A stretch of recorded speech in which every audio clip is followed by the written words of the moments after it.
হ্যাঁ বাড়া কেড়ে চোদ না খেয়ে দেয় কোনো কাজ নেই নাকি বড়া? এ কি তুমি এত রাতে মদ খেয়ে বাড়ি এসেছো? হ্যাঁ ও গিন্নি, তুমি এখনো ঘুমাওনি গিন্নি? আরে আমার জীবনের তো গুষ্টির গুদ মারা হয়েই গেছে, এবার কি তুমিও না ঘুমিয়ে নিজের জীবনে গাড় মারবা নাকি? যাও গিন্নি যাও, তুমি গিয়ে শুয়ে পড়ে যাও। তুমি সেই সকালবেলা বেরিয়ে এখন মাঝ রাতে ঢুলতে ঢুলতে বাড়ি এসেছো? ঘরে এক ফোঁটাও চাল নেই ডাল নেই, কালকে কি খাবো তার কোনো ঠিক নেই, আর তুমি মাঝ রাতে ফুর্তি করে বাড়ি ফিরলে? হ্যাঁ ফুর্তি? আমি ফুর্তির আবার কি করলাম গা? মাগি নিয়ে কি ঢলি করেছি নাকি? এই, বহুদিন মদ খাই না, তাই ভাবলাম আজকে একটু খাই, খেয়ে ফেলেছি। এই যাও তো যাও, বাড়া তুমি বেশি মারিও না, ঘরের মাগি ঘরের মাগির মতো থাকো কি যাও। এই কি হয়েছে, কি বলে তুমি আমাকে?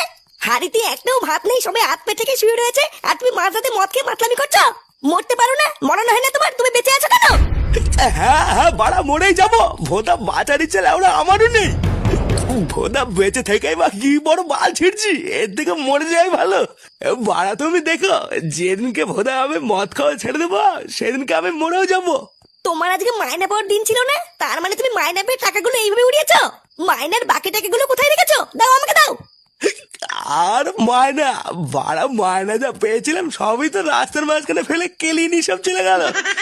তুমি রাগ করো না বুঝলা গিন্নি, আমি কাল সকালে তোমার সাথে কথা বলছি। হ্যাঁ এখন ভোদা আমার কথা বলার মুড নেই। এ পল্টু, এ পল্টু। এই কি ব্যাপার, এত রাতে তুই আমার বাড়িতে?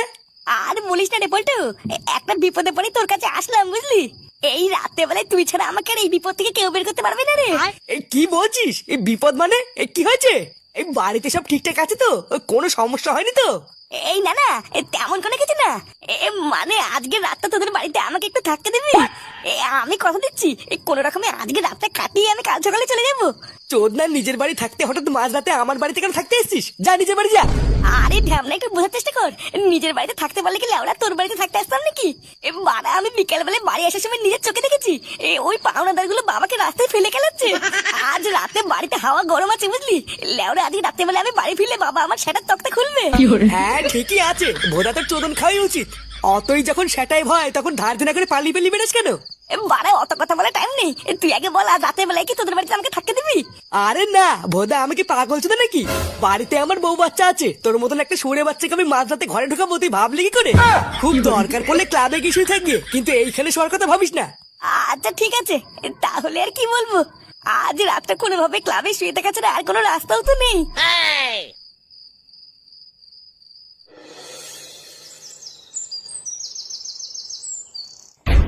এমন করবেন না স্যার, আমি আপনার দুটো পায়ে পড়ছি, এমন করবেন না। আমি আপনাকে কথা দিচ্ছি, আমি আপনার স্কুলের সম্পূর্ণ ফিসটাই খুব তাড়াতাড়ি দিয়ে দেবো, কিন্তু আপনি আপনার নাতিকে তাড়াবেন না স্যার। দেখুন নাটুবাবু, আপনি তো বুঝতেই চাইছেন না, আমাদের স্কুলের তো একটা নিয়ম আছে নাকি। এই স্কুলটা তৈরি করা হয়েছে গ্রামের বড়লোক বাচ্চাদের জন্য, সেটা তো আপনি জানেন। এখন প্রতি মাসে যদি আমরা স্কুলের ফিসটাই না নেই তাহলে কি করে চলবে বলুন তো?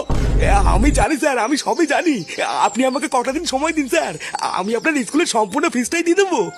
আমরা সামান্য গরিব মানুষ, অনেক আশা নিয়ে আপনাদের স্কুলে আমাদের ছেলে মেয়েকে ভর্তি করাই, এখন আপনারা যদি আমাদের কষ্টটা না বোঝেন তাহলে কি করে হবে?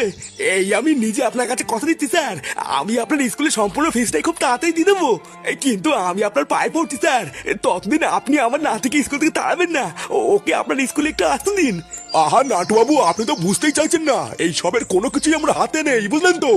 এই সবই ওপর থেকে দিদি ভাইপোর আদেশ, তারা যা বলবে আমি তো তাই করবো নাকি।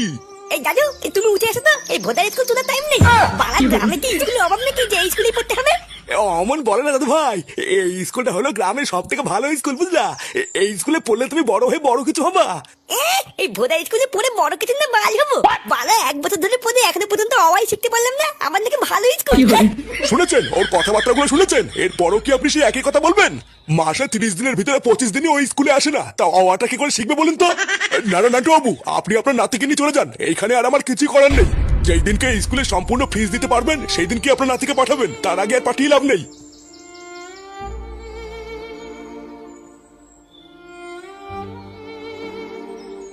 একই রে ফাটা, তুই কদিন ধরে স্কুলে আসিস না কেন? তোর কি হয়েছে কি বলতো? আগের মতন আর খেলতেও আসিস না, আবার স্কুলেও আসিস না। আরে শুনলি না, হেডস্যারের সাথে কথা বলছিল, ও তো স্কুলের ফিস দিতে পারেনি রে। ওর নাকি আবার 3 মাসের স্কুলের ফিস বাকি আছে, তাই স্কুলের ফিস না দিলে তোকে স্কুলে ঢুকতে দেবে না। তাই নাকি রে ফাটা, তুই স্কুলের ফিস দিসনি? এই না না, তেমন কিছু না, এই স্কুলের ফিস তো আমাদের জমা দেওয়া হয়ে গেছে। আসলে দাদু ভাইয়ের কয়েকদিন ধরে শরীরটা খারাপ তো, তাই স্কুলে আসতে পারছি না, বুঝলা? তোমরা এইসব নিয়ে একদম চিন্তা করো না, তোমাদের বন্ধু আবার খুব তাড়াতাড়ি তোমাদের সাথে স্কুলে আসবে। এ কি মিথ্যা কথা বলে রে, এ নারকে উঠে আমি নিজের কানে শুনেছি ও 3 মাস ধরে নাকি স্কুলের ফিস দিতে পারছে না। আমার কান মিথ্যা বলতেই পারে না, তোর যদি বিশ্বাস না হয় তুই হেডস্যারের কাছে জিজ্ঞাসা কর। আচ্ছা তাহলে তোমরা গল্প করো, এখন আমরা যাই, বুঝলা? চলো দাদু ভাই, এখন আমরা বাড়ি যাই, তোমার শরীরটা একটু ভালো হলে তারপর স্কুলে আসবা।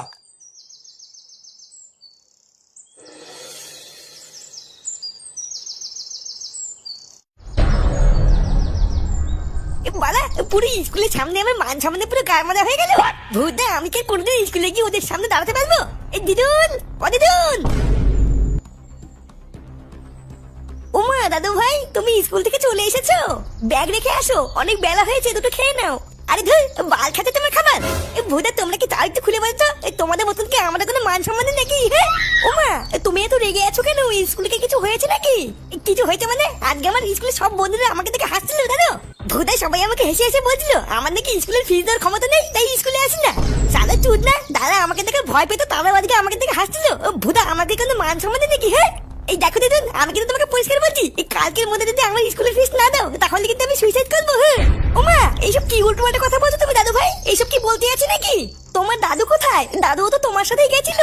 আরে ধুর, দাদু ভূতা কার মানতে গেছে? এই কালকের মধ্যে কিন্তু আমার স্কুলে ফিস দেবো বলে দেখছি। ভূতা মাসে মাসে স্কুলে ফিস দেওয়ার ক্ষমতা নেই, আবার নাকি বড় স্কুলে ভর্তি করিয়েছে। আরে গার মেরেছে। হ্যাঁ এই এত বড় টিফিন করতে করতে আমার জন্য খাবার এনেছিস বলটু? মারা গন্ধ তো শুকে মনে হচ্ছে এর ভিতরে মাংস আছে। হ্যাঁ ভোদার বাল, এটাই কিন্তু আজকে তোর শেষ খাবার। আমি কিন্তু আর বাড়ির থেকে তোর জন্য কোনো খাবার আনতে পারবো না। চোদ না, এই দিয়ে 3 বার হয়ে গেল। আমি কি তোর চাকর চুদা নাকি যে তোর জন্য খাবার এনে দেবো? আরে ঢ্যামনা, তোরা হচ্ছিস আমার বন্ধু, আমার বিপদের দিনে তোরা এইটুকু করবি না তো কে করবে? হ্যাঁ আরে ধর, তোর মতন বালের বন্ধু আমার চুদার দরকার নেই। নিজে গাড় পেঁয়াজি মেরে বাড়ি যাবি না, এখানে গা ঢাকা দিয়ে বসে থাকবি আর আমি চাকর চুদার মতন তোর জন্য খাবার এনে দেবো? বালের কথা নাকি? দেখ, আমার বউ কিন্তু আমাকে পরিষ্কার বলে দিয়েছে তোর মতন বাল ছেলের জন্য এদিকে 3 বেলা হাত পুড়ি রান্না করতে পারবে না। তাই গাড় মারি নিজের খাবারটা নিজে খুঁজে নিয়ে গিয়ে তোর জন্য আমি খাবার আনতে পারবো না। বাড়া, সকালে একবার বিকালে একবার বালের দুটো খাবার পাঠিয়ে তোর বউ আমাকে বাল চাল বলেছে। চোদনার বাল, তোর বাড়ি থেকে আমি রোজ খেতে যাচ্ছি নাকি রে? আজকে বিপদে পড়েছি বলে তো খাচ্ছি, তার জন্য আমার এত বড় কথা? দেখ ফুটো, এখানে রেগে যাওয়ার কিছু নেই। পল্টুদার বোর্ড জেগে আমার বউ হলো একই কথা বলতো। তোর বাড়িতেও বউ বাচ্চা মা বাবা সবাই আছে, তারপরেও কেন অন্য কেউ তোর জন্য খাবার করে দেবে বলতো? শালা চোদনা, আমার বোধা সারা বোধা একদিন একটু খাবার খেয়েছি বলে এত বড় একটা কথা শুনতে হলো। ঠিক আছে বোধা, আজকেও সন্ধ্যার মধ্যে আমি বাড়ি চলে যাবো, তোদের এই বালের খাবার আমি আর খাবোই না। আর বোকাচোদা গুলো তোরা মনে রাখবি, আমার নাম কিন্তু ফুটো। আমার বিপদের সময় তোর এই ব্যাপারগুলো আমার কিন্তু মনে থাকবে। সেগো মানে নি একটা সুযোগ পাই, এর জবাব তো আমি দেবই।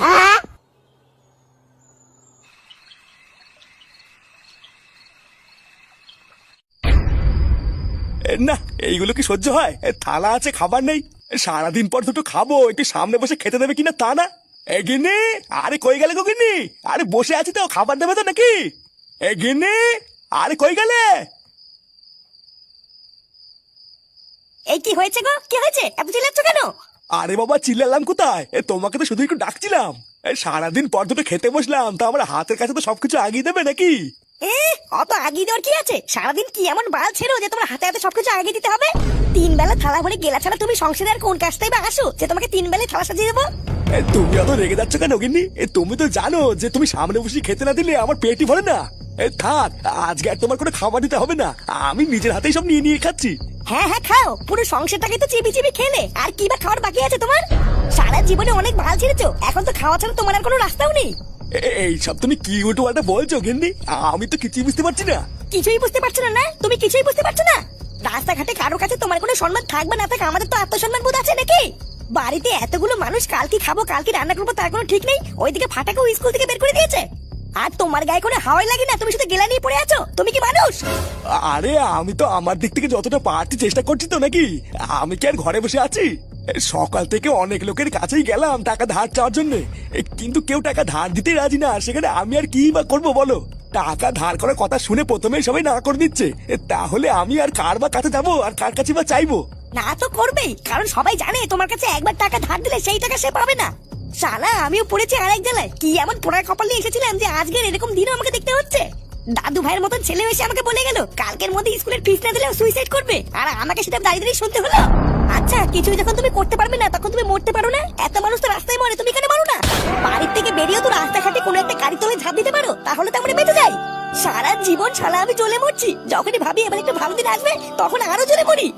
আর পাঁচটা বাড়ির পুরুষদেরও দেখি আর একেও দেখি কোনো কিছু মানানোর ক্ষমতা নেই, সারাদিন শুধু খেতে দাও আর খেতে দাও। ছি!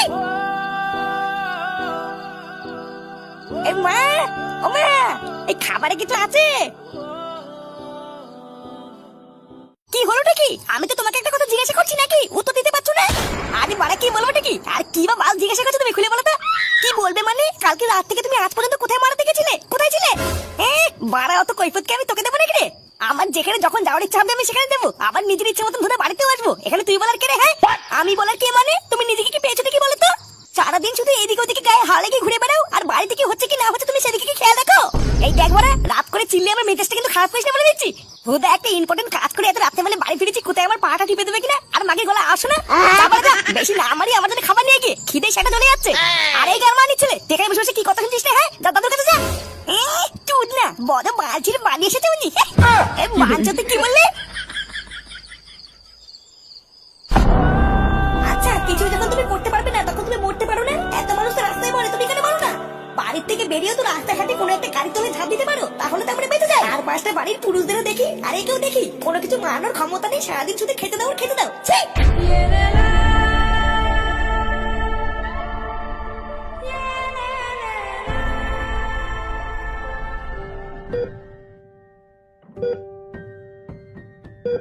এই সমাজটা বড় কঠিন, বুঝলা গিন্নি? এই কঠিন সমাজে বাঁচতে গেলে তোমার পকেটে টাকা থাকা লাগবে। যদি না থাকে তাহলে তোমার এই সমাজে বাঁচার কোনো অধিকার নেই, এটা আমি বুঝে গেছি। সারা জীবন সংসারের হাল একা টেনে গেছি, কোনো সময় নিজের কথা ভাবিনি। তবু শেষ বয়সে এসে তোমাদের মন পেলাম না গগিনি। এটাই হয়তো হওয়ার ছিল, তাই জন্যই তো হলো। আমার আর তোমাদের কাছ থেকে কিছুই চাওয়ার নেই গগিনি। আমি যা পেয়েছি তাতেই খুশি। একজন বাবা হয়ে, একজন স্বামী হয়ে আমি তোমাদের জন্য কিছুই করতে পারলাম না গিন্নি। আমি তোমাদের জন্য কিচ্ছু করতে পারলাম না। আমাকে ক্ষমা করে দিও তোমরা গিন্নি, আমাকে তোমরা ক্ষমা করে দিও। শুনলি তো, একেই বলে বাবা, বুঝলি? এত বয়স হয়ে যাওয়ার পরেও কাকু বুকের রক্ত মুখে তুলে সংসারের জন্য কাজ করছে, আর তুই কি করছিস? সারাদিন শুধু গায়ে হাওয়া লাগিয়ে ঘুরে বেড়াচ্ছিস আর বাড়ি গিয়ে 3 বেলা খাচ্ছিস। বাবা হওয়া অত সহজ না রে ফুটো। বাবা হতে গেলে না অনেক দায়িত্ব নিতে হয়, বুঝলি? তুইও তো বাবা হয়েছিস, তা তুই একবার নিজেকে আয়নায় দেখ না, আর দেখ আর ভাব যে তুই বাবা হয়ে নিজের ছেলের জন্য কি করেছিস, আর কাকু বাবা হয়ে নিজের ছেলের জন্য কি করছে।